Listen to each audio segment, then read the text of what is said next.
Hi everyone, May I am sana your palong. Ate Cherry. How are you today? Before we start, I just want to talk to you about something really important.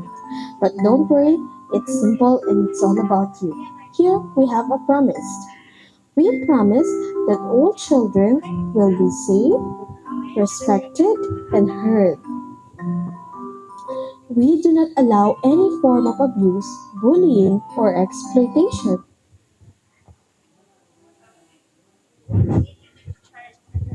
And now, for our first speaker for today, na mapalawig sa Environmental Rights for Children Bill. She is Batch 3 graduate, a CYM Child Representative for the drafting of the ECR Bill at UP Diliman, a youth meal initiative of TDH Germany, YesO President of Aquino Integrated School, local youth development council member. Akong i-welcome si Arlina J. Kilat. A round of applause, please.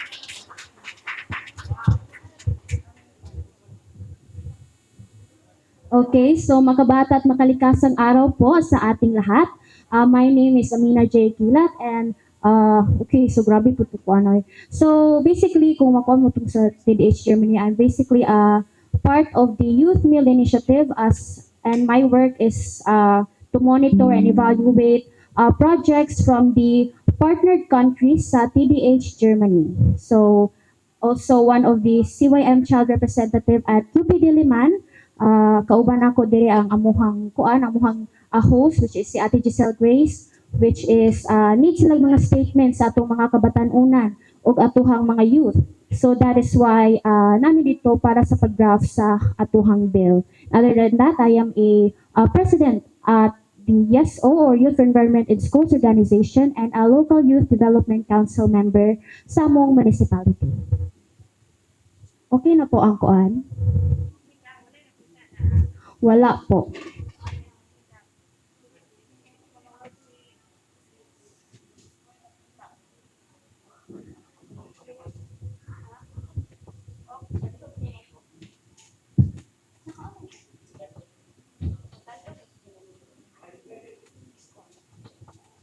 Okay, since wala pa man start ang atong PPT, I want you to ask, I want to share, a quote or a simple phrase uh, from Germany or German siya nga language, but I learned this from my tito, which is a human lawyer, I think human rights lawyer, and he's also a consultant sa UN. I learned this phrase back when he was visiting the Philippines. It is Gast of Erden. So does anyone here have an idea what is Gast of Erden? Ihap ko, char. Okay,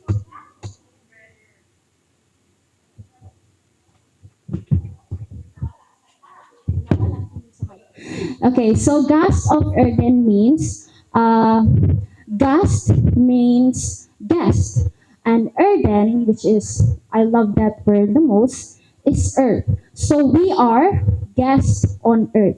So what does being guest on earth mean?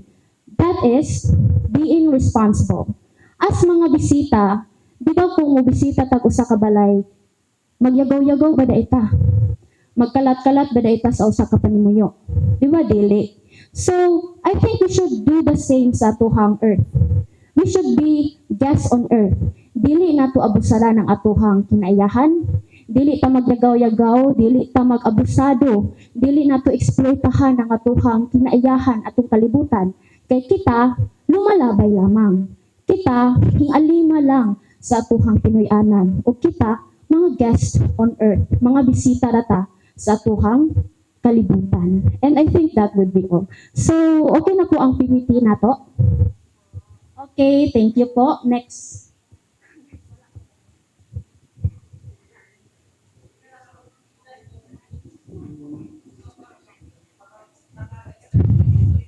Okay, okay pa bang tanan? Battery level, be? Battery level?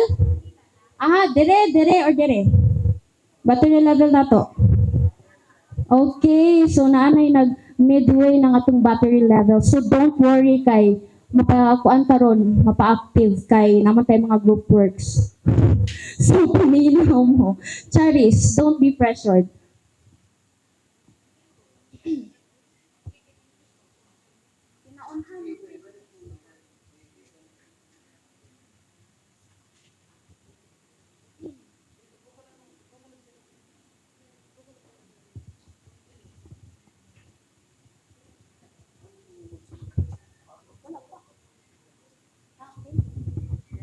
Hmm. Medyo kuan to no. Okay, na. Okay. So to start off, we will be talking about the ERC bill. So, where does the ERC bill stems from? Unsa jay ugat ani? So, if you watch the history of how the ERC bill was formed or how it was created, it was because there was no law about the rights for the children in our environment.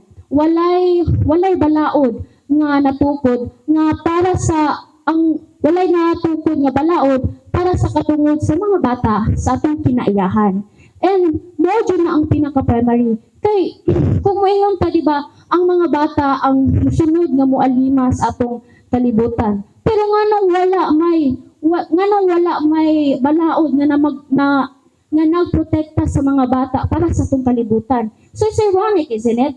So, diri makita nato nganong dapat, nganong importante, nganong crucial, nganong significant na ay balaod para sa mga bata sa atong kinaiyahan. So this is the KKK campaign or the kalikasan, karapatan ng mga kabataan. Next po. So, there are already existent laws about sa atong environment. So, kung naay mga existent laws, nganong kuan man, nganong magkinahanglan pa man jud ta nga mag-create og another. Iba gandumag-dumag na sayang na sa mga taxes. But no, there are laws, example, the Clean Air Act, the Clean Water Act, the Proper Waste Management Act, and all presidential decrees, republic acts, bills, and whatsoever. But, naay gapses. Like mga tao, ang mga laws, dili sila perfect. Dili sila tarong jud kayo. There are some gaps that needs to be considered. So for example, kana siya nga act na execute pero wala na proper of implement. Kana siya nga law, kana siya nga balaod, kana nga act is na implement pero kulang og funding. Dayon na discontinued. So the ERC bill needs to be implemented well and to support and to strengthen the rights of every children in our environment. Dahil ang kalikasan ay karapatan ng mga kabataan. Simply because we have the rights to our environment. We, the youth and children, have the rights to our environment. Kitang tanan. Next po. Okay, so, di ba og mag-file tag claim, dapat natin evidence so that our claim can be factual, can be credible. So, para ng ERC bill, need pa og mga statements, need pa mga evidences nga nung kailangan man ta maghinog ERC bill, nga nung kailangan din siya itukod. And so, I would want to hear people from the crowd unsa mong experiences o di unsa mong ipag-epekto sa inyo. Okay, Kiyon, give me a number.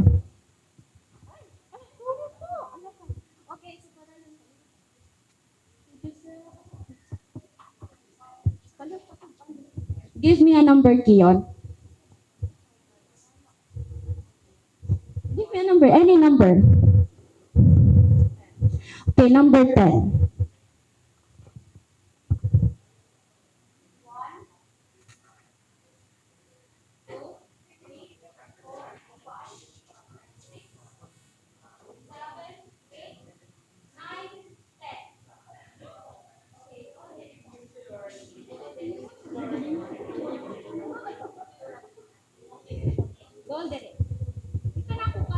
Don't worry, hello.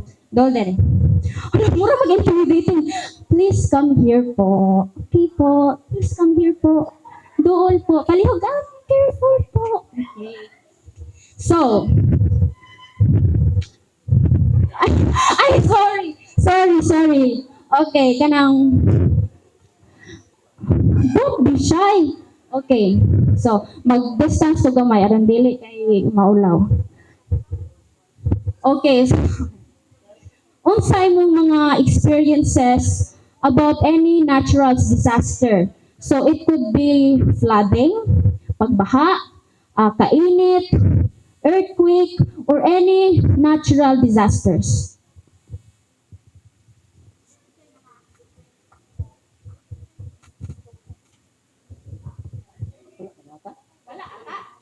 Okay, that could be an answer. Let's acknowledge his answer.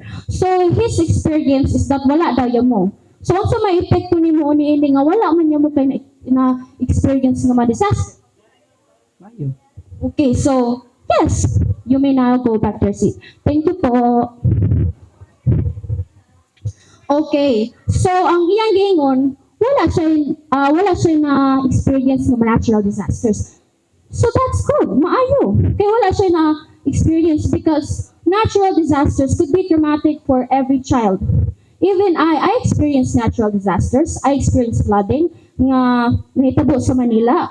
Manila is it's a very flood prominent na place. Na-relocate me.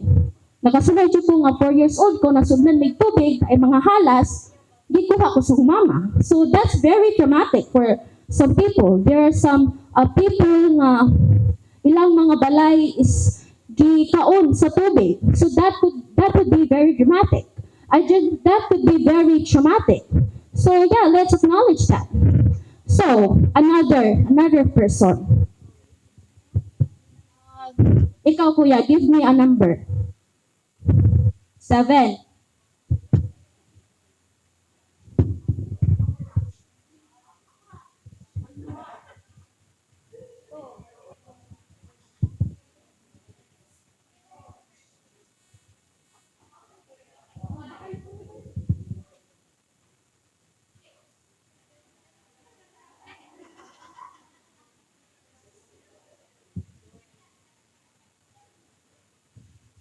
Dili ba ito scripted? Kay Ray, kay mag-water break, pud ko karayo. Okay, so dili siya halata na scripted. Mayong hapon sa tanan. So, our barangay during 2022, naka-experience nila to, di ba katong, daghan affected ato that time that shoreline ang panghitabo ato. It's not, wala yun siya, kanabitong findings nga, kuan yun to nga, bagyo siya or whatsoever nga moabot during that time. Unexpected nga, miabot siya during Pasko. Di ba? Kinsay mag-expect, di ba? No one expected that one nga moabot siya Pasko pa jud nga we're celebrating Christmas, love to everyone. So inana nga mga celebration nato, then maka-experience na ina, di ba? It's very one sa to nga maskin sa panahon nga unta maglipay ta, magmaya ta kay mo ba pagkatao sa to ang we are celebrating the birthday of our Jesus Christ. So in that kanabitang maka-disappoint kay sa nga tanan kay unta nga kitang mga kabataan magpuyo nga adunay limpyog sa estable nga kinaiyahan. So makibalik ta nga makauna-una ta unsa day mga programa sa ato ang gobyerno nganong inani man gihapon atong na-experience, di ba? In the SDG goals, di ba, sa ato ang na dapat makuha nato ang ato ang mga karapatan as mga kabataan nga makarecognize ta dili lang kay simple mga kabataan ta kun dili ginabalik-balik ginaingon sa ato ang we are the future. So dapat need kanila or need sa atong mga duty bearer nga unahon kay ang mas vulnerable ang mga kabataan. Thank you. Okay, thank you po. Okay, so kinsa pa gusto mo sunod? Mag-counting pa ta? Dili na di ay. Thrilling siya pero time consuming man. Okay, so importante gyud nga atong i-acknowledge atong paminawon, atong hatagag dili og pagtagad ang mga statements, especially about sa natural disasters, ng atong mga kabatanunan, mga children and youth.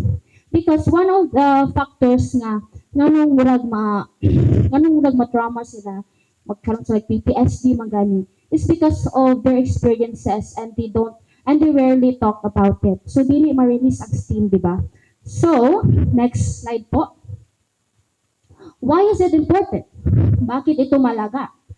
Why is it crucial, significant for us na magkaroon aning kuan, ER7? Lumalala na kasi ang climate crisis. Mas madalas at mas malalakas ang bagyo, baha at heat waves. Sa buong mundo, 242 milyong bata ang natigil sa pag-aaral dahil sa extreme weather events. Now, kung pangapanan bitaw nato, ngano mang kuan, ngano mang mitaas, ngano mas mipakusog ang mga bagyo nato, mga baha at heat waves.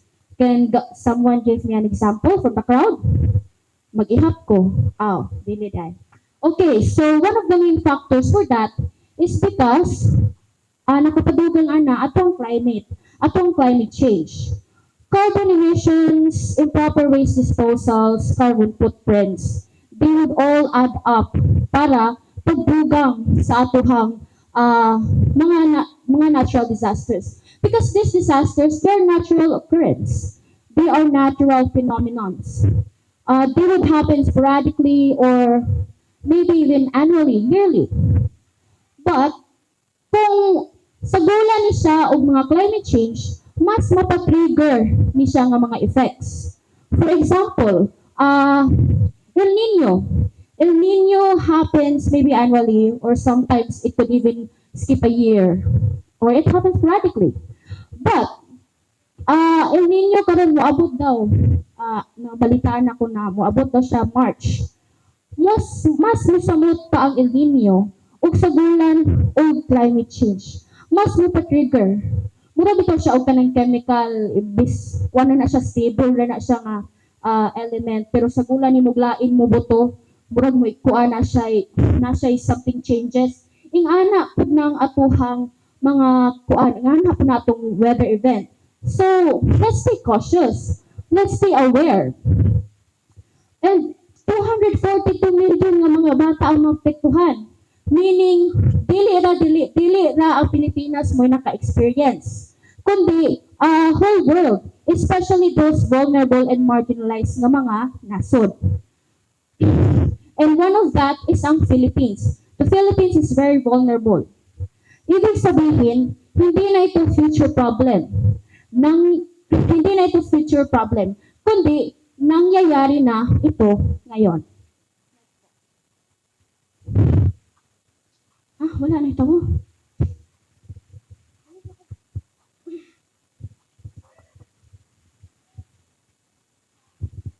Okay, thank you po. Okay, so again, why is it crucial? Why is it significant? Ang Pilipinas ay highly vulnerable. So, like what I said earlier, ang Philippines is very susceptible to this kind of weather patterns, to this kind of mga natural disasters. Ang Pilipinas ay kabilang sa most climate vulnerable countries sa mundo. 9.7 million ng mga bata ang na-displace dahil sa kalamidad. So, for the record, or a question, why is the Philippines vulnerable to climate change? That is because the Philippines is part of the Pacific Ring of Fire. It is also part of the typhoon belt. Munang nakapa-increase pa jud ang iyahang risk nga maapil sa maapil sa mga natural disasters. Ug evident mo din na kay halos every year 20 ka mga bagyo ang mosulod sa atuha. Every year grabe kay kainit ang atuhang ma-experience. There would be some earthquakes here and there and so on. So grabe kay ta ka vulnerable nga country.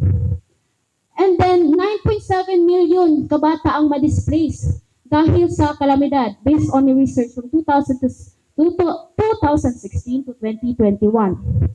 So, nagkuhan po diri ang mga bata na apoy danger nga naa nila o ma-display sila because that would arise many concerns, especially child trafficking, sexual abuse or exploitation, and many kinds of abuses and stuff.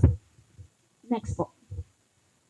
And so, another, ang kabataan ang pinaka-apektado.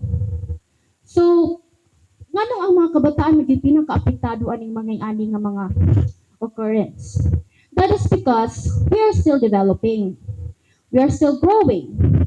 We are not full-fledged adults. We are still trying to learn about life. Dili pa jud ta hamtong. So, meaning, we have more time to grow, we have more potential. Pero, mahinder na siya. Ma-disrupt na siya atong growth because of the because of the disasters nga moabot sa atuha. And any horrendous nga mga natural disasters nga gipasamot pa sa climate change. And so, even so, 9 out of 10 nga paaralan ang naapektuhan sa mga disasters. So, it could be 100% out of 90% ng mga schools ang maapektuhan ng mga disasters. And we can conclude nga kaning mga 10%, it could be those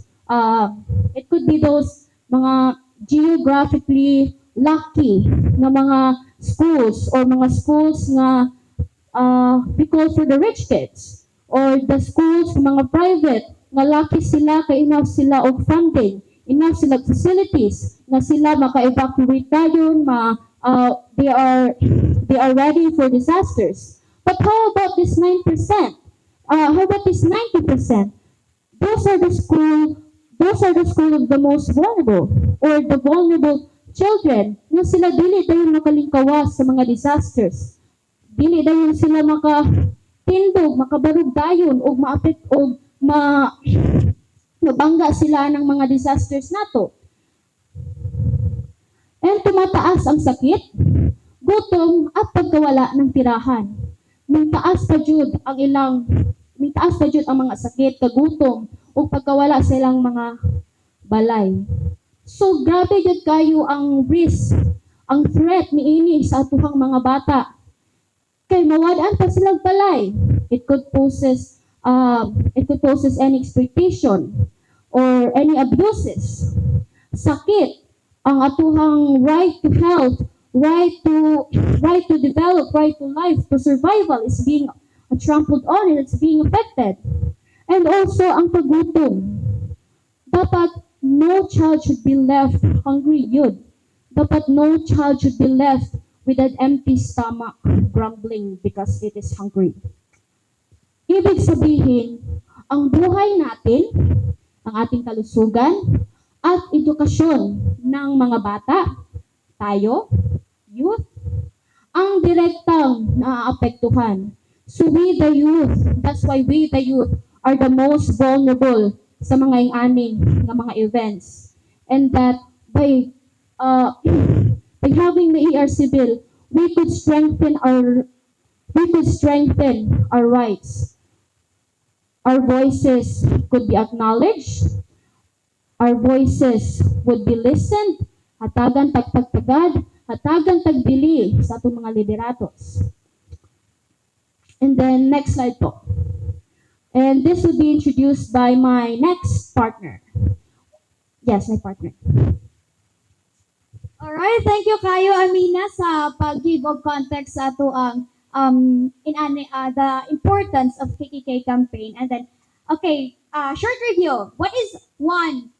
Di ba tulo to kabuok? Ang saan pinakauna?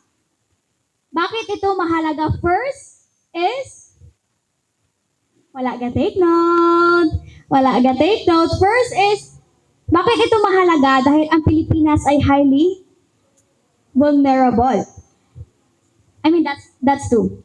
Ang first is lumalala ang climate crisis. Second is ang Pilipinas ay highly vulnerable and ang kabataan ang pinaka-apektado. So, I will not explain na namin na ganina. So, next is